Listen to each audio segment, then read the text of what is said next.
Liberdade de expressão. Ela ainda existe no Brasil? Eu vou te contar, mas deixa eu começar com uma outra pergunta. Você já se sentiu com medo de falar o que você pensa na internet? Você já pensou duas vezes antes de postar uma opinião por receio de ser censurado, processado ou até banido das redes sociais? Pois é, não é só você. Segundo um levantamento do Instituto Paraná Pesquisas, feito em 2024, 61% dos brasileiros, basicamente 2 a cada 3 brasileiros, acredita que pode ser punido por falar ou escrever o que pensa nas redes sociais. Ou seja, 6 a cada 10 brasileiros têm medo de se expressar e de exercer um direito fundamental que está previsto na nossa Constituição, a liberdade de expressão. Mas, afinal, o que é liberdade de expressão? E a pergunta que não quer calar: a liberdade de expressão ainda existe no Brasil? Vem comigo entender nesse nosso encontro com o conhecimento. Para você que não me conhece, meu nome é Deltan Dallagnol, eu fui procurador da República por 18 anos e eu sou mestre em Direito pela Universidade de Harvard. Eu sei uma coisinha ou outra sobre liberdade de expressão, porque além de ter dado aulas, palestras,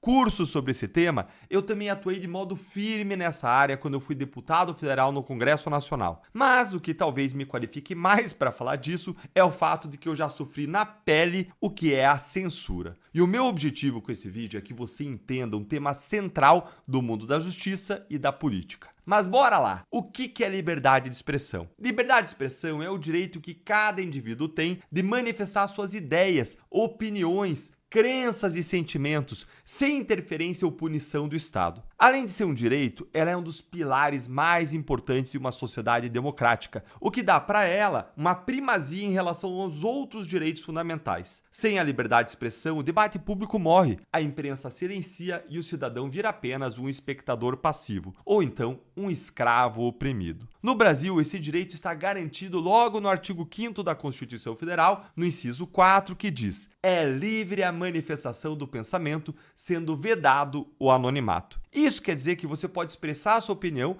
mas mostrando o seu rosto, se identificando publicamente, e não de forma anônima. Não dá pra gente falar de liberdade de expressão sem falar dos Estados Unidos e da Constituição Americana, que foi a primeira Constituição democrática a ser escrita no mundo, lá em 1787. Os Estados Unidos, eles são geralmente considerados um dos países que tem uma das mais amplas proteções à liberdade de expressão no mundo, e por um único motivo: a primeira emenda da Constituição Americana, que diz o seguinte: o Congresso não deverá fazer qualquer lei a respeito do estabelecimento de uma religião ou proibir o seu livre exercício, ou restringindo a liberdade de discurso ou da imprensa, ou o direito das pessoas de se reunirem pacificamente e de fazerem pedidos ao governo para que sejam feitas reparações de queixas. A Constituição americana, ela garante, portanto, uma liberdade de expressão extremamente ampla, mais ampla do que aquela protegida em geral por países europeus e pelo Brasil. Para você ter uma ideia, lá nos Estados Unidos eles dão tanto valor à liberdade de expressão que é permitido até mesmo a existência oficial de partidos nazistas, o que no Brasil é proibido, ou então de organizações racistas como a Ku Klux Klan. Se você nunca ouviu falar da Klan, como também ela é chamada, basta dizer o seguinte: é um grupo extremista de ódio que acredita na supremacia da raça branca sobre outras raças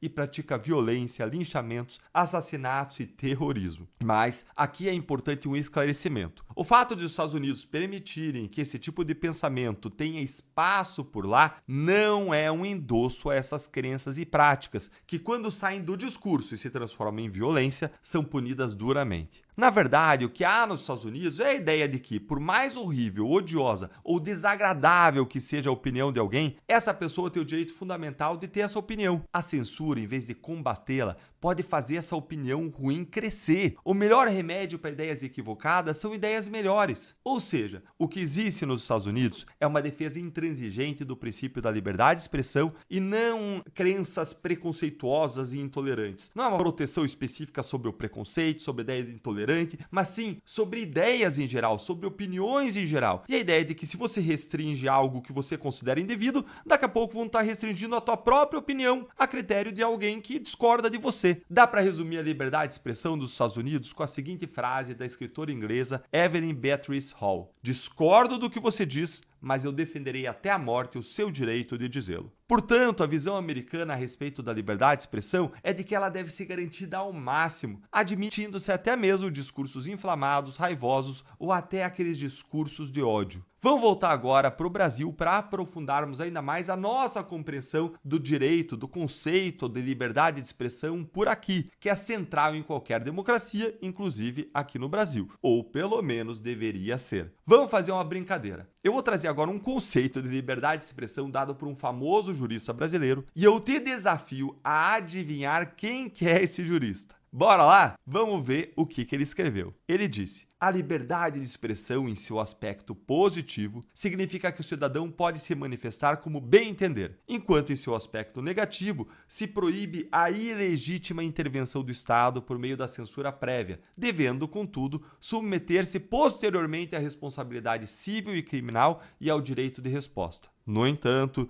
não há permissivo constitucional para restringir a liberdade de expressão no seu sentido negativo, ou seja, para limitar preventivamente o conteúdo do debate público em razão de uma conjectura sobre o efeito que certos conteúdos possam vir a ter perante o público. Pois é, gente, quem que disse isso, hein? Olha, quem pensou no ministro do Supremo Tribunal Federal, Alexandre de Moraes, acertou. Isso é o que o ministro falava vários anos atrás nos seus livros, mas hoje o que o ministro Moraes faz é completamente diferente. Certamente o professor Moraes condenaria as práticas do ministro Moraes. Já se tornaram famosos os trechos das decisões do ministro Alexandre de Moraes em que ele diz para censurar as pessoas que liberdade de expressão não é liberdade de agressão. Mas será que isso é verdade? Existem limites da liberdade de expressão e quais são? Para entender isso, vamos ler o que diz a Constituição. A liberdade de expressão é protegida na nossa Constituição como um direito fundamental, a nossa Constituição lá de 1988. Essa liberdade é prevista no título 2 da Constituição, que trata dos direitos e garantias fundamentais, precisamente no capítulo 1, que trata dos direitos e deveres individuais e coletivos. O artigo 5º, contido nesse capítulo, estabelece o seguinte: diz que todos são iguais perante a lei, sem distinção de qualquer natureza, garantindo aos brasileiros e aos estrangeiros residentes do país a inviolabilidade do direito à vida, à liberdade, à igualdade, à segurança e à propriedade. E aí, o inciso 4 desse artigo estabelece que é livre a manifestação do pensamento,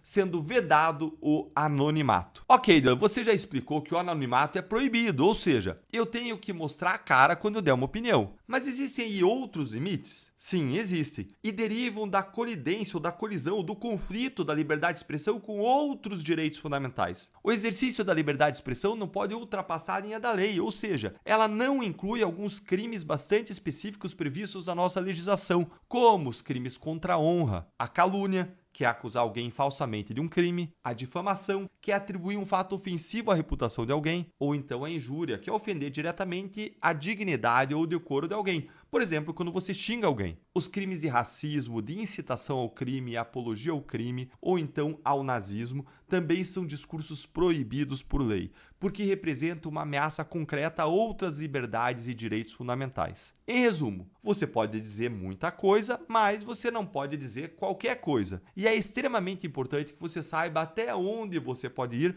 para você não sofrer nenhum risco jurídico desnecessário, como de ter que pagar uma indenização para alguém que você ofendeu ou até mesmo ir parar na cadeia. Agora, voltando à segunda pergunta central desse vídeo. A liberdade de expressão ainda existe no Brasil? Olha, na teoria sim. Na prática, o cenário é bem mais preocupante. Nos últimos anos, nós temos assistido a um aumento vertiginoso de decisões judiciais que impõem censura, algo que a Constituição brasileira proíbe de forma explícita. Um dos casos mais emblemáticos de violação gritante ao direito à liberdade de expressão no Brasil foi a censura da revista Cruzoé em 2019 pelo ministro Alexandre de Moraes. Para quem não conhece o caso, o que aconteceu foi o seguinte: a revista Cruzoé publicou uma reportagem chamada O Amigo do Meu Pai, em que citava o também ministro do STF, Dias Toffoli, como alguém mencionado em investigações da Operação Lava Jato. Toffoli, que na época era presidente do Supremo, não gostou. E aí pediu ao ministro Alexandre de Moraes que censurasse a revista. E Moraes ordenou a remoção imediata do conteúdo sob pena de multa diária de R$100 mil. A Cruzoé foi censurada e seus editores foram convocados para prestar depoimento para a Polícia Federal. Depois de muitas críticas contra essa atuação do Supremo, Moraes derrubou a ordem de censura, mas a partir dali foi só ladeira abaixo. A censura se tornou cada vez mais comum no Brasil, atingindo políticos, jornalistas, revistas, jornais, cidadãos comuns e, infelizmente, ela ocorre até hoje. Esse é apenas um dos casos mais emblemáticos de censura, mas nos últimos 6 anos, o Brasil tem se tornado um palco cada vez mais frequente desses lamentáveis episódios que já passaram a barreira de centenas e centenas. Não só pessoas comuns foram censuradas, não só jornais foram censurados, mas alguns temas passaram a ser proibidos sem respaldo na lei, como, por exemplo, a discussão sobre as urnas eletrônicas, que virou um tabu proibido pelo Supremo. Tudo isso culminou com a regulação também das redes sociais pelo próprio Supremo Tribunal Federal, o que é um tema para um outro vídeo explicar certinho o que aconteceu e por que foi tão ruim, por que violou a Constituição. É importante a gente conhecer os casos de censura, porque eles deixaram de ser exceções do Brasil atual. Eles são sintomas de um problema maior. Quando os juízes decidem o que pode ou não pode ser dito sem critérios claros, a gente está flertando com o autoritarismo. Liberdade de expressão não é o direito de falar apenas aquilo com que os outros concordam, não. É principalmente o direito de dizer o que incomoda, o que desafia, o que provoca. E aqui vai um alerta. Quando o Estado começa a decidir o que é verdade ou mentira, o que é aceitável ou inaceitável, o que pode ou não pode ser dito, nós estamos deixando de viver numa democracia e caminhando para uma sociedade autoritária, em que o medo impera. Agora que você entendeu o que é liberdade de expressão e viu um exemplo concreto de como ela está sendo ameaçada no Brasil, é hora de dar o próximo passo. Você quer conhecer melhor os contornos e limites da sua liberdade? Eu preparei um ambiente fechado e exclusivo para te ensinar o que pode e o que não pode ser dito nas redes sociais, quais os riscos legais ao criticar políticos e autoridades e como você se protege juridicamente para exercer a sua liberdade sem medo, com confiança. Esse é o Mapa Político da Luta pela Liberdade, que é um curso direto ao ponto, sem censura, para você entender os seus direitos e não correr riscos desnecessários. Lá você vai aprender sobre os crimes de injúria, calúnia, difamação, incitação ao crime, racismo, o que é discurso de ódio, wokeismo, cancelamento, se você pode ou não criticar as urnas e a justiça eleitoral, como você pode criticar de modo duro sem você ter que pagar uma indenização e quais medidas